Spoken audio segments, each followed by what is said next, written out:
Hi friends, welcome back to my channel.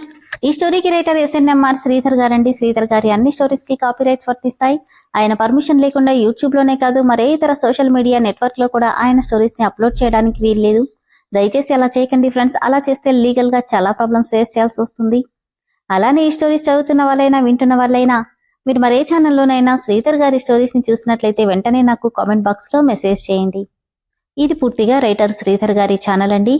కేవలం ఆయన stories మాత్రమే ఇందులో ఉంటాయి. కానీ కొంతమంది పేర్లు మార్చి వేరే ఛానల్స్ లో ఆయన స్టోరీస్ ని అప్లోడ్ చేస్తున్నారు. మీరు అలా చూసినట్లయితే నాకు మెసేజ్ చేయండి. ఇక లేట్ చేయకుండా వీడియోలోకి వెళ్ళిపోదాం ఫ్రెండ్స్. ఎస్ఎన్ఎంఆర్ శ్రీధర్ గారు రాసినటువంటి శిఖర 50వ భాగం. ఫ్రెండ్స్, మీ అందరి సహకారంతో మన శిఖర ఈ రోజు ఎపిసోడ్ తో 50 భాగాలని పూర్తి చేసుకుంది. చాలా మంది చాలా సపోర్ట్ చేస్తున్నారండి. Thank you so much for everyone. నా తరపు నుంచే కాదు, రైటర్ గారి తరపు నుంచి కూడా నేనే చెప్తున్నాను. ఇంత బాగా స్టోరీని రిసీవ్ చేసుకుంటున్నందుకు once again thank you so much అండి. ఇక వీడియోలోకి వెళ్ళిపోదాం. ఎగ్జామ్స్ కి అస్సలు టైం ఉండట్లేదు శిఖరకి. కానీ ఫీజు కట్టడం కోసం గత్యంతరం లేక పేపర్ బ్యాగ్స్ చేయడానికి ఒప్పుకుంది. కానీ అదంత ఈజీగా అయ్యేలా లేదు. నైట్ టైమ్స్ 1 గంట మాత్రమే నిద్రపోయి బ్యాగ్స్ తయారు చేయడంతో అసలు చదువు లేకపోయింది. పైగా బాగా మేల్కోవడం వల్ల విపరీతమైన కళ్ళు మంటలొస్తున్నాయి.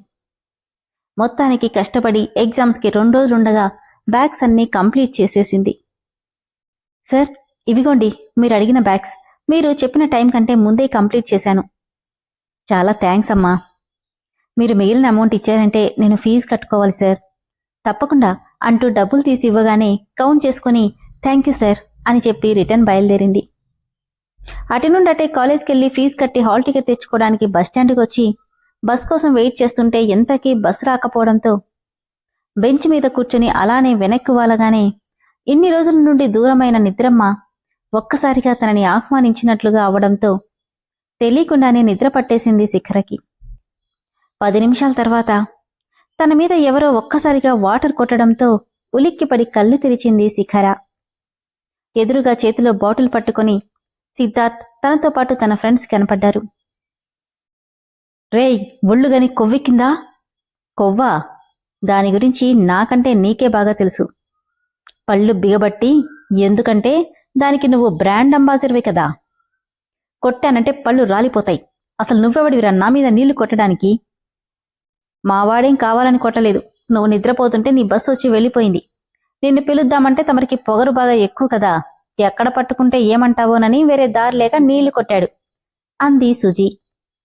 ఏంటి, బస్సు వెళ్ళిపోయిందా అంటూనే చుట్టూ చూస్తుంటే వెళ్ళక నీకోసం అలానే ఉంటుందనుకున్నావా అన్నాడు సిద్ధు. అయ్యో, కాలేజ్ క్లోజ్ చేసే టైం అవుతుంది అనుకుంటూ కంగారు పడుతుంటే అర్జెంట్ అయితే చెప్పండి మేడం, సీనియర్ మేడం, మావాడు డ్రాప్ చేస్తాడు అన్నాడు వెంకీ. అక్కర్లేదు అని వెళ్ళి కూర్చుంది. అవును, నీ కళ్ళేంటి అంత ఎర్రగా ఉన్నాయి అని సుజీ అడిగితే రాత్రంతా నిద్ర లేకపోతే అలానే ఉంటాయంట, అంతేనా మేడం అన్నాడు కుమార్. నీకెందుకు? అంతే అయ్యుంటుంది. పాపం సీనియర్ మేడంకి చదువంటే చాలా ఇష్టం కదా. నిద్ర లేకుండా చదివి చదివి కళ్ళిలా ఎర్రబడిపోయి ఉంటాయి అన్నాడు వెంకీ. ఆ రోజు కాలేజ్లో తన మాటలు కరెక్ట్ టైంకి వచ్చేస్తాననడం గుర్తొచ్చి కోపంగా, మీకు తెలిసింది అంతేరా, కళ్ళు ఎర్రగా ఉన్నాయంటే చాలా కారణాలుంటాయి అని కసిగా అన్నాడు సిద్ధ్.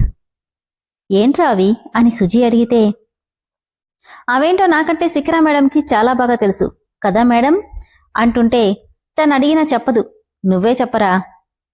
ఏముంది, మేడంని చూడు ఎంత అలసిపోయిందో. తనని తన వాలకాన్ని చూస్తే ఫస్ట్ నైట్ రూమ్ నుండి వచ్చినట్టుంది అని సిద్ధు అనగానే గట్టిగా, సిద్ధు నోరు అదుపులో పెట్టుకో, ఇంకో మాట మాట్లాడవంటే చంపేస్తాను, జాగ్రత్త. హలో మేడం, నేను చెప్పేది మీరు ఫస్ట్ నైట్ రూమ్ నుండి వచ్చారని కాదు. జస్ట్ మిమ్మల్ని చూస్తే అలా అనిపిస్తుంది అని, అంతే. ఏరా, నేను చెప్పింది నిజమేనా కాదా?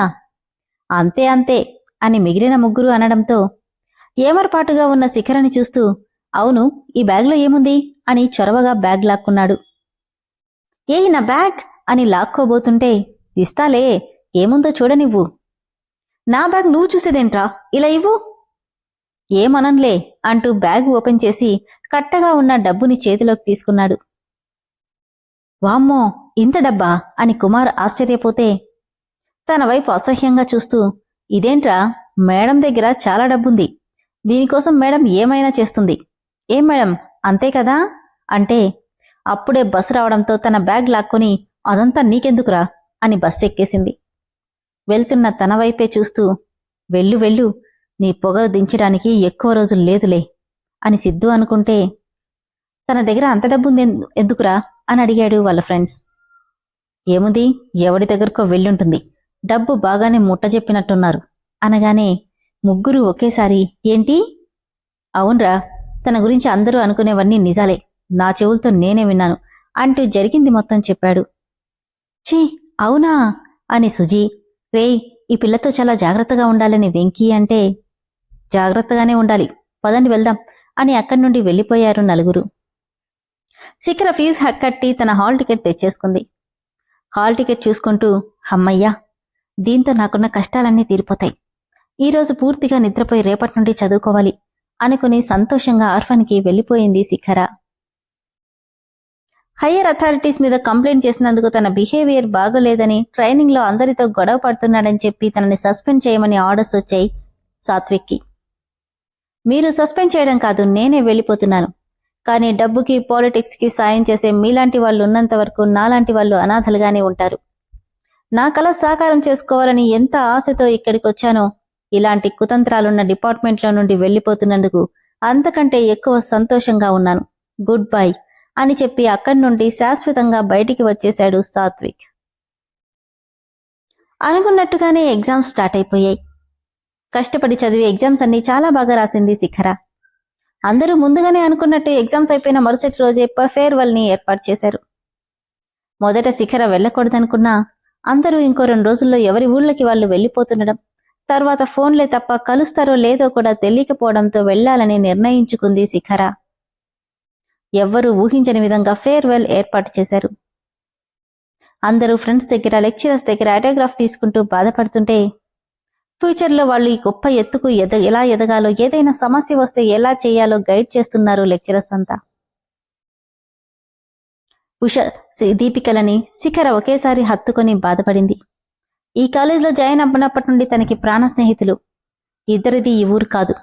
వాళ్ళు వెళ్ళిపోతే మళ్లీ వచ్చేదంటూ ఏమీ ఉండకపోవడంతో చాలా బాధగా అనిపిస్తుంది. అనాథ కదా అని వదిలేయకుండా అప్పుడప్పుడు కాల్ చేస్తూ ఉండండి. నాకు స్నేహితులుగా ఇంత దగ్గరగా వచ్చింది మీరిద్దరే అని శిఖర అంటే, అదేంటి అలా అంటావు, మేమెలా నిన్ను మర్చిపోతాం అంటూ వాళ్ళు కూడా బాధపడ్డారు. ఇంతలో మైక్ తీసుకున్నాడు Siddhu. My dear senior friends, మీ అందరూ ఈ కాలేజ్ వదిలి వెళ్ళడానికి ఎంత బాధపడుతున్నారో నాకు బాగా తెలుసు. బట్ ఇంకోటి కూడా గుర్తుపెట్టుకోండి, మీరు ఈ కాలేజ్లో ఉండేది ఒక్కరోజే, కాబట్టి కాలేజ్ని, ఫ్రెండ్స్ని, లెక్చరర్స్ని అందరినీ మనస్ఫూర్తిగా చూసుకోండి. కొంతమంది ఏడ్చేడ్చి బాగా అలసిపోయారు, ముందైతే కూల్ డ్రింక్స్ తీసుకోండి అనడంతో జూనియర్స్, సీనియర్స్ అందరికీ కూల్ డ్రింక్స్ డిస్ట్రిబ్యూట్ చేశారు. సుజీ అందరితో పాటు శిఖరికి కూడా కూల్ డ్రింక్ ఇచ్చి సిద్ధు వైపు చూసి కళ్ళార్పగానే కన్నింగా నవ్వుకున్నాడు సిద్ధార్థ్. తర్వాత ఎప్పటికో తలంతా బరువుగా భారంగా ఉంటే బలవంతంగా కళ్ళు తెరిచిన శిఖరకి మైకం ఇంకా వదలకపోవడంతో తెరిచిన కళ్ళు వెంటనే మూసుకుపోతున్నాయి. అబ్బా, తలంతా ఇంత దిమ్ముగా ఉంది అనుకుంటూ అతి కష్టంగా కళ్ళు తెరవగానే కళ్ల ముందు చీకటి తప్ప ఇంకేమీ కనిపించలేదు శిఖరకి. ఒక్క క్షణం ఉలిక్కిపడినా ఎక్కడే గాని వెలుగన్నదే లేకపోవడంతో తనెక్కడుందో, అసలేం జరిగిందో అర్థం కాలేదామెకి. తల పట్టుకుని గట్టిగా కళ్ళు మూసుకుని ఏం జరిగిందో గుర్తు చేసుకుంది. ఉషా వాళ్లతో మాట్లాడడం, సడన్ గా కళ్ళు తిరిగినట్టు అనిపించి వాష్రూమ్కి వెళ్లడం వరకే గుర్తుంది. అంతకుమించి ఏమీ గుర్తు రావడం లేదు. చీకట్లో చేత్తో తడుముతూ తనెక్కడుందో చూడాలనుకున్న ఒక వస్తువు కూడా చేతికి తగల్లేదు. హలో, ఇక్కడ ఎవరైనా ఉన్నారా అని గట్టిగా అరవడంతో అప్పుడు ఒక్కొక్కటిగా లైట్స్ ఆన్ అవ్వడం. అప్పుడు అర్థమైంది అది ఆడిటోరియం అని, తను అక్కడే ఉందని. గట్టిగా ఓపెన్ అయిన డోర్ సౌండ్కి తల తిప్పిన శిఖరకి డోర్కి 2 చేతులు ఆనించి కనిపించాడు సిద్ధార్థ్. నువ్వా? ఎస్ బేబీ, నేనే. నేనిక్కడికి ఎలా వచ్చాను? కన్నింగా నవ్వుతూ, ఎలా వచ్చావేంటి? నువ్వు స్పృహ తప్పి పడిపోతే నేనే ఎత్తుకొచ్చాను. కానీ నేనెలా స్పృహ తప్పి పడిపోయాను? ఎలా అంటే, నువ్వు తాగిన డ్రింక్లో మత్తు కలిపాను కాబట్టి అని సిద్ధు అనగానే కోపంగా యూ ఇడియట్ అంటూ షర్ట్ కాలర్ పట్టుకుంది. కోపంగా ఆమె చేతుల్ని విదిలిచి కొట్టాడు. దాంతో 2 అడుగులు వెనక్కి వేసి కింద పడిపోయింది శిఖర. నీకిప్పుడు నేను చెప్పేది వినడం తప్ప, చూసేది చేయడం తప్ప మాట్లాడే ఛాన్స్ లేదు. ఇవ్వను కూడా. నువ్విచ్చేదేంట్రా అంటూ వెళ్లి డోర్ తీయబోతే ఎంతకీ రాలేదు. గట్టిగా నవ్వుతున్నాడతను. కోపంగా చూసి డోర్ దబదబా బాదుతూ, హలో, ఎవరైనా ఉన్నారా? ప్లీజ్ ఓపెన్ ద డోర్ అని గట్టిగా అరుస్తుంది. నువ్వెంత అరిచినా నీ గొంతు పోవాల్సిందే కానీ ఎవ్వరూ రారు. ఎందుకో తెలుసా? ఆల్రెడీ కాలేజ్ అయిపోయింది. హాలిడేస్ అవ్వడంతో అందరూ ఇళ్ళకి వెళ్ళిపోయారు. వాచ్మెన్ని డబ్బులిచ్చి పక్కకి పంపించేశాను. ఇక నీ అరుపులు గాల్లో కలవాల్సిందే. ఎందుకురా ఇలా చేస్తున్నావు అని నిప్పులు కక్కే కళ్ళతో అడిగింది శిఖర. తన బుగ్గలు 2 గట్టిగా పట్టుకొని, నీకోసమే అనవసరంగా నన్ను పోలీస్ స్టేషన్ వరకు పంపించావు. అంత ఈజీగా ఎలా మర్చిపోతానే? నీకింతకింత చూపించకుండా ఎలా వదులుతాననుకున్నావు అంటుంటే, వదులు అంటూ సిద్ధు చేతులు నెట్టేయడానికి చూస్తున్న శిఖరకి, సిద్ధు వదులు అంటూ చేతులు నెట్టేయడానికి చూస్తున్న శిఖరకి, వదలాలా? అప్పుడే, ఇంకా చాలా ఉంది. ఈ రోజుతో నీ లైఫ్ మీద క్వశ్చన్ మార్క్ పడేలా చేస్తాను బేబీ. అప్పుడే వదలమంటే ఎలా అని కసిగా అంటున్నాడు సిద్ధార్థ్. లీవ్ మీ సిద్ధు అంటూ సిద్ధు చేతి మీద చేయి పెట్టి నెడుతున్న శిఖరకి కనిపించింది ఎస్ అనే సింబల్తో ఆ రోజు రాత్రి తన రౌడీలు ఏడ్పించినప్పుడు చూసిన అదే బ్రాస్లెట్. దాన్ని చూడగానే కళ్ళు పత్తికాయలంత పెద్దవిగా చేసుకుని చూస్తూ, అంటే ఆ రోజు నా మీద అటాక్ చేసింది వీడి ఫ్రెండ్సా అనుకుంటుంటే, తన మెడ పట్టుకుని వెనక్కి బెండ్ చేసిన సిద్ధు, ఏం చూసుకుని నీకింత పొగరు అన్నాడు. అతని చెయ్యి విదిలించి, నీలాంటి కుక్కలకి పొగరుతోనే సమాధానం చెప్పాలి అనగానే, ఏమన్నావ్ అంటూ ఈడ్చిపెట్టి ముఖం మీద కొట్టాడు. దాంతో అరుస్తూ కింద పడిపోయింది శిఖర. తనొక్కో అడుగు ముందుకేస్తుంటే పైకి లేచి వెనక్కి అడుగేస్తుందామె. కోపంగా, నన్నెందుకిక్కడికి తీసుకొచ్చావు? ఏం చేద్దామని? చదువు అందం చూసుకుని బాగా మెడిసిపోతున్నావు కదా, అందుకే తీసుకొచ్చాను. ఓ, నన్నెదుర్కొనే ధైర్యం లేక ఇలా ఎత్తుకొచ్చావా? షర్ట్ బటన్స్ విప్పుతూ, కాదు, ఈ రోజుతో నీ పొగరంతా దింపుదామని తీసుకొచ్చాను అంటూనే తన ఒంటి మీదున్న చున్నీని లాగి పక్కకి విసిరేశాడు సిద్ధు. ఆ అంటూ 2 చేతులతో తన గుండెల్ని దాచుకుంటూ వెనక్కి జరుగుతూ గట్టిగా, నా దగ్గరికొచ్చావంటే చంపేస్తాను. గట్టిగా నవ్వుతూ, వావ్, ఫస్ట్ టైం నీ కళ్ళల్లో భయం కనిపిస్తుందే. ఎక్కడికెళ్ళింది నీ ధైర్యమంతా? కనిపిస్తే చాలు మీద పడిపోయే ఆడపులిలా ఉంటావుగా. ఒక్కో అడుగు వెనక్కేస్తున్న శిఖర, రేయ్, పులినంటూనే మీదకొస్తున్నావు, చస్తావు, జాగ్రత్త. ఈ పులి ఒంటరిగా దొరికింది, వదిలే ప్రసక్తే లేదు అంటూనే తనని మీదకి లాక్కొని ఆక్రమించుకోబోతుంటే బలమంతా ఉపయోగించి ఒక్కతోపు తోసి వెనక్కి తిరిగి వెళ్లబోయింది. తనను పట్టుకోబోయి తన డ్రెస్ టాప్ పట్టుకోవడం వల్ల అది కాస్త నడుం వరకు చిరిగిపోయింది శిఖరకి. ఆ అంటూ దాన్ని కవర్ చేసుకుంటుంటే నవ్వుతూ తనని మీదకి లాక్కొని, నేను తీసే పని లేకుండా నువ్వే కోఆపరేట్ చేస్తున్నావు అంటూనే బలవంతంగా ముద్దు పెట్టుకోబోయాడు. బలమంతా ఉపయోగించి తనని నెట్టేయడానికి అన్ని విధాలా ప్రయత్నిస్తున్నా తన వల్ల కావట్లేదు శిఖరకి. ఎక్కడికెళ్తావే? నా నుండి తప్పించుకోవడం అంత తేలికనుకున్నావా అంటూనే తనని ఉక్కు కౌగిట్లో బంధిస్తున్నాడు సిద్ధు. ఏడుస్తూ, వదులు, వదలరా అంటూ అన్ని విధాలుగా ప్రయత్నిస్తుంది తప్పించుకోవడానికి. చూస్తున్నా తన వల్ల కావట్లేదు శిఖరకి. సిద్ధు శారీరక బలం ముందు తను నిస్సహాయురాలు.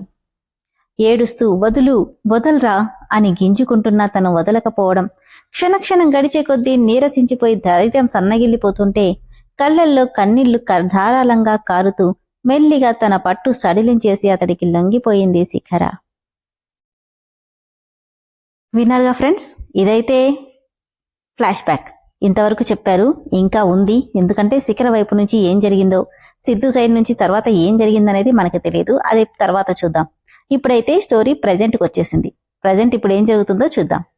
మమ్మీ, మమ్మీ అని శౌర్య శిఖరని గట్టిగా తట్టడంతో ఉలిక్కిపడి అప్పుడు స్పృహలోకొచ్చింది గతమంతా తలుచుకుంటున్న శిఖర. ఏమైంది మమ్మీ? ఎంతసేపటి నుండి పిలుస్తున్నానో తెలుసా అంటుంటే కంటి నిండా నీళ్లతో వాణ్ణి గుండెలకు హత్తుకుంది శిఖర. విన్నారు కదా ఫ్రెండ్స్, స్టోరీ ఎంత బాగుందో కదా. దాదాపు సగం పైన ఫ్లాష్ బ్యాక్ మొత్తం రివీల్ చేసేశారు. ఇంకా సాత్విక్, శిఖర వాళ్ళ సైడ్ నుంచి చెప్పాల్సిన స్టోరీ ఉంది. అసలు ఆ రోజు ఏం జరిగింది, అనేది తొందరలోనే తెలుస్తుంది. అలానే ప్రోమో ఎపిసోడ్లో చూసిన దానికి దగ్గరగా ఈ స్టోరీ సగం ఉంది కదండి. స్టోరీ బాగా ఉందండి, చాలా బాగుంటుంది. అసలైన సస్పెన్స్ మీకు తెలిస్తే చాలా ఆశ్చర్యపోతారు. మీరు ఊహించకుండా ఉండరు స్టోరీలో సస్పెన్స్ ఏంటి అనేది. కాబట్టి రెగ్యులర్గా ఫాలో అయ్యే వాళ్ళు ఎక్కడ స్కిప్ చేయకుండా స్టోరీని ఫాలో అయిపోండి. అలానే స్టోరీ మీకు నచ్చినట్లయితే ఇమ్మీడియట్గా సబ్స్క్రైబ్ చేసుకోండి ఫ్రెండ్స్. దానివల్ల స్టోరీ ఎపిసోడ్స్ మీకు వెంటనే ఓపెన్ అవుతాయి. నాకు కూడా కొంచెం హెల్ప్ చేసిన వాళ్ళు అవుతారు. Thank you.